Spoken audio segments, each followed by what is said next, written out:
Pois bem, bom dia a todos. É com grande satisfação que damos início a mais esse painel tributário preparado pela equipe técnica da CCA Bernardon. Eu sou Reginaldo da Silva dos Santos, vou falar sobre a legislação federal. Na sequência, o colega Luiz Antônio irá tratar da legislação estadual e, por último, o colega André irá falar sobre a legislação previdenciária. Com relação à legislação federal, nós não tivemos grandes alterações assim nessa última semana, de modo que a gente traz uma notícia que está no site da Receita Federal sobre a recente decisão do Supremo Tribunal Federal que definiu que os juros de mora incidentes em verbas salariais e previdenciárias pagas em atraso têm caráter indenizatório e não acréscimo patrimonial, não compondo a base de cálculo do imposto de renda. Então, a decisão ocorreu no âmbito do julgamento do recurso extraordinário número 855.091, com repercussão geral. Em função dessa decisão do STF, a Receita Federal, como forma já de evitar ingressos de novas ações na Justiça ou que gere mais processos a nível administrativo ou judicial, ela já decidiu por clarear o entendimento dela e orientar os contribuintes, aqueles contribuintes que nos últimos 5 anos receberam verbas salariais acrescidas de juro, como proceder para buscar repetir aqueles valores que foram pagos indevidamente agora em função dessa decisão. Então a Receita, ela diz o que fazer cada contribuinte que recebeu. Então os contribuintes que nos últimos 5 anos receberam rendimentos de juros em atraso, decisão judicial, eles podem recuperar os valores através da retificação das declarações de imposto de renda da pessoa física. Então, o contribuinte deverá fazer a retificação da declaração e verificar de que forma ele declarou os juros. Hoje, em termos de declaração de imposto de renda da pessoa física, o contribuinte ele pode declarar os rendimentos recebidos de decisão judicial de duas formas. Ou ele declara na ficha de rendimento recebido acumuladamente, que tem uma tributação especial, ou ele declara na ficha de rendimentos de pessoa jurídica recebidos e tributa normalmente dentro do ajuste anual. Pois bem, a Receita Federal orienta que o contribuinte deve retificar a sua declaração do ano em que ele recebeu o rendimento e excluir do campo do rendimento tributável o valor dos juros. Por óbvio, esse valor dos juros deve ser transferido para a ficha de rendimentos isentos ou não tributáveis. No caso, ao retificar a declaração, o contribuinte não pode mudar a opção que ele exerceu quando da tributação desse rendimento recebido de decisão judicial. Ou seja, se o contribuinte declarou como rendimento declarado na ficha de ajuste anual, que é onde são declarados normalmente todos aqueles rendimentos que se recebem de pessoas jurídicas ou físicas, o contribuinte não pode alterar, ele vai ter que manter naquela ficha.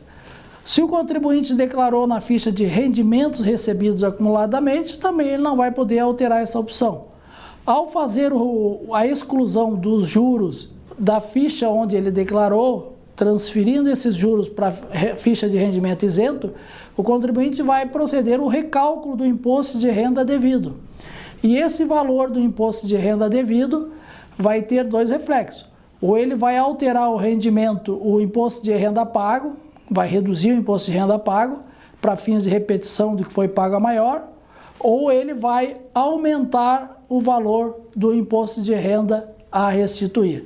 Então, esse é o procedimento que o contribuinte deve adotar em relação aos últimos 5 anos para buscar de volta o imposto de renda que tenha pago na incidência sobre os juros recebidos de condenações judiciais de rendimentos salariais e que tenham sido tributados de forma indevida em face dessa decisão do STF, do recurso especial 855.091. Seria, em termos de procedimentos, seriam esses que a Receita orienta, e é lógico, como o prazo de restituição ele vale para 5 anos, aqueles contribuintes que tributaram normalmente os juros e não tomaram nenhuma medida judicial, esse prazo de 5 anos ele continua correndo. Então, o que significa dizer que na virada do ano corre mais um ano que decai o direito. Então, os contribuintes que receberam esses rendimentos de 2016 para cá, devem já agilizarem as retificações, porque no final do ano já prescreve mais um ano. Então, com relação à legislação federal, o recado que a gente gostaria de transmitir aos senhores seria esse. Desejamos aí uma ótima semana para todos e fiquem na sequência com os demais colegas da área tributária. Um abraço a todos.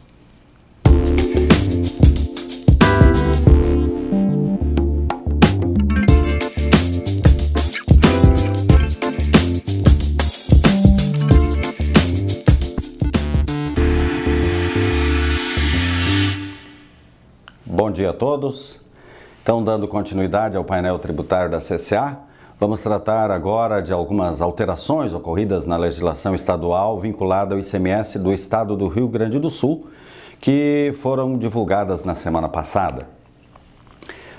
Tivemos uma notícia publicada no dia 29 de outubro, tratando da questão do parcelamento para as empresas que estão em recuperação judicial. Então, parcelamento que foi disponibilizado, né, para que os contribuintes utilizem a partir de 1º de novembro, né, já possam utilizar as disposições que a Receita Estadual liberou. Então, de acordo com esta notícia, o programa de parcelamento em recuperação, como é chamado, né, já está disponível para adesão pelas empresas em recuperação judicial. Com modalidades que prevêem prazos de até 180 meses, então a Receita Estadual e também a Procuradoria Geral, né, do Estado oportuniza que essas empresas que estão em dificuldades financeiras ajustem, né, seus programas para fins de saldar essas dívidas tributárias e também as não tributárias, que também estão incluídas neste programa.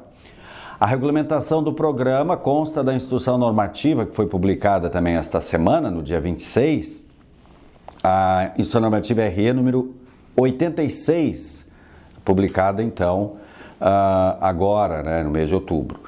O pedido de parcelamento deve ser feito de maneira virtual por meio do protocolo eletrônico que está disponibilizado no portal ECAC da Receita Estadual. Então, esta é uma notícia, né, que nós temos, que está disponibilizada inclusive no portal da Receita Estadual, a Secretaria da Fazenda, e os contribuintes então podem tomar conhecimento e poder então utilizar este programa de recuperação.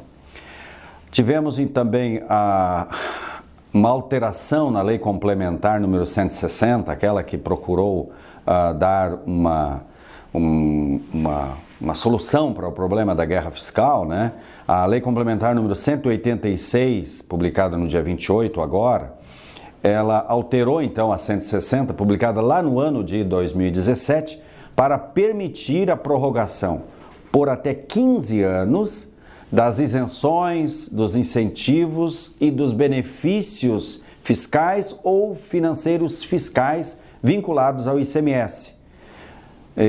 Todos então destinados à manutenção ou ao incremento das atividades comerciais dos contribuintes, desde que o beneficiário seja o real remetente da mercadoria. As prestações interestaduais com produtos agropecuários, extrativos, vegetais, in natura, e a manutenção ou ao incremento das atividades portuárias e aeroportuárias vinculadas ao comércio internacional, incluída a operação subsequente à da importação, praticada pelo contribuinte importador.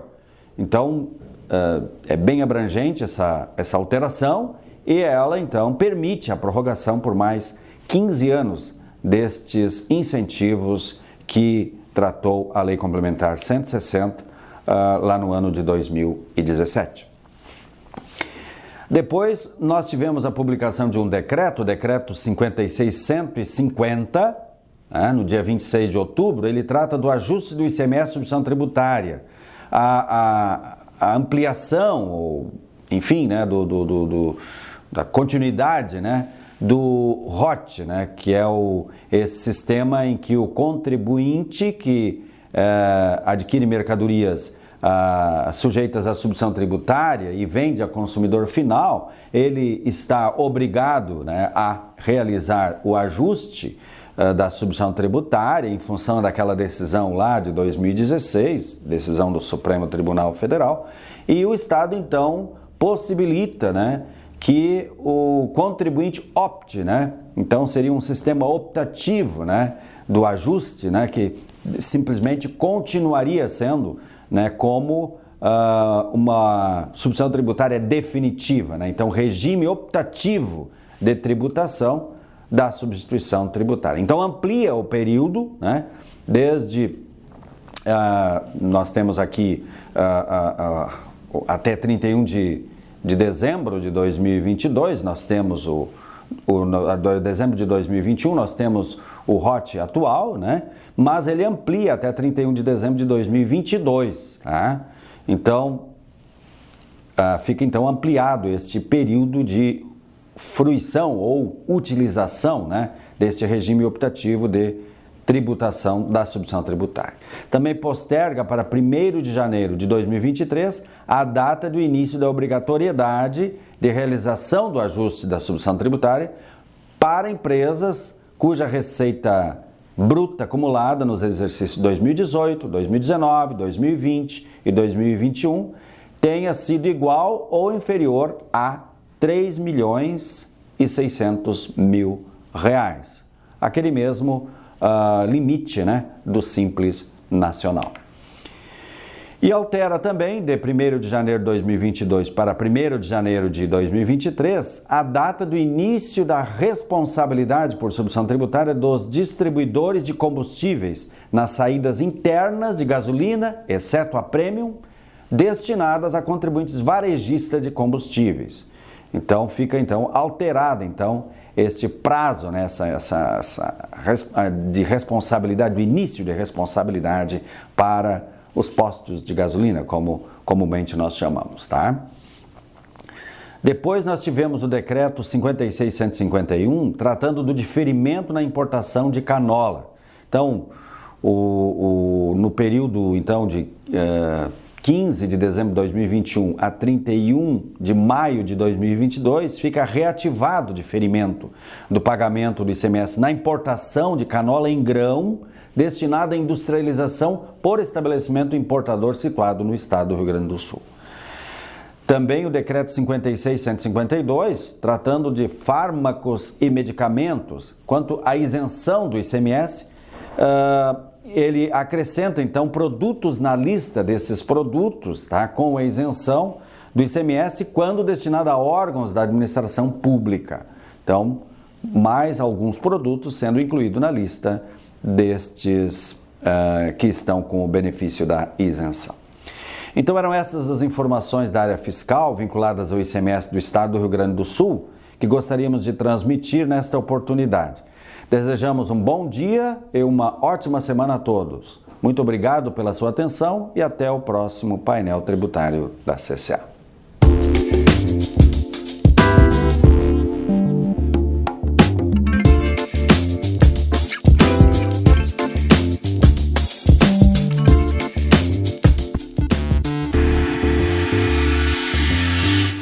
Bom dia a todos, então dando continuidade ao nosso painel tributário dessa semana, vamos iniciar tratando da parte relacionada ao e-social. Então, gostaria de informar que em nota publicada na semana passada no portal do e-social, foi noticiado que o sistema apresentou um erro no tratamento do FAP e que por isso, em alguns casos, não conseguiu identificar o FAP publicado para alguns CNPJs. Agora, recentemente, foi publicado o FAP para todas as empresas, que irá vigorar a partir de 2022. Então, em alguns casos, ocorreram problemas. E isso fez com que retornasse para o contribuinte uma mensagem de erro com código 1739.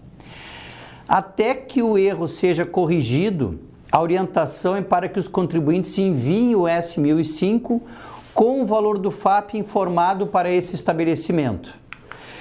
Depois, ainda em se tratando do E-Social, na semana passada eu comentei com vocês que os segurados especiais já poderiam usufruir de um módulo simplificado para o cumprimento das obrigações do E-Social. Hoje eu apenas gostaria de acrescentar a essa informação, destacando que os microempreendedores individuais também podem aproveitar as mesmas funcionalidades desse novo módulo. A diferença, no caso do microempreendedor individual, é que o documento de arrecadação do E-Social, o DAI, conterá, por enquanto, apenas as contribuições previdenciárias, sendo que o FGTS ainda deverá ser pago em guia própria. A evolução do sistema para a inclusão do FGTS no DAI do microempreendedor individual está prevista para o início de 2022. Também gostaria de lembrar que a partir da competência outubro de 2021, agora essa que se encerrou, né? Todos os contribuintes do regime geral da Previdência Social, exceto os órgãos públicos, organismos internacionais e segurados contribuintes individuais ou facultativos, estarão obrigados ao envio da DCTF Web, gerada a partir das informações prestadas no E-Social e na FD-REINF. Para os contribuintes em geral, a DCTF Web deve ser transmitida nesse primeiro mês até o dia 12 de novembro, em razão que o dia 15, que é o dia do vencimento, será um feriado nacional. A transmissão da DCTF Web para os microempreendedores individuais e segurados especiais que utilizarem os módulos simplificados do E-Social é automática. Ressalto ainda que a obrigatoriedade da DCTF Web, o recolhimento das contribuições previdenciárias passa a ser feito por meio do DARF, gerado após o envio da declaração, com exceção de empregadores domésticos, segurados especiais e o MEI, cujo pagamento, conforme já apontado, deve ser realizado pelo DAI, gerado pelos módulos simplificados do E-Social. Lembro também que a partir da obrigatoriedade da DCTF Web, as contribuições previdenciárias não devem ser recolhidas em GPS, e sim por meio do DARF emitido a partir da DCTF Web, ou DAI nas situações cabíveis. Para esses contribuintes, as GFIPs que forem entregues a partir da competência outubro de 2021 têm validade apenas para o recolhimento do Fundo de Garantia, não se prestando para a confissão de dívidas previdenciárias perante a Receita Federal ou implantação do Cadastro Nacional de Informações, que é o CNIS, administrado pelo INSS. Então, a partir da competência outubro de 2021, muita atenção, principalmente para quem está iniciando agora, né, que é o MEI e o produtor rural, pessoa física no caso. Esses têm que ter muito cuidado, porque a partir já da competência outubro de 2021, o recolhimento não se dará através de GPS, e sim através do DARF único gerado pela DCTF Web. Com isso, concluímos as novidades que gostaríamos de transmitir a vocês nessa semana pelo nosso painel tributário. Aproveito a convidá-los a acessar o nosso Instagram e seguir a CCA Bernardon para ficarem por dentro dos nossos informativos, cursos e do nosso painel tributário. Agradeço a participação de todos e desejo-lhes um bom dia e uma ótima semana.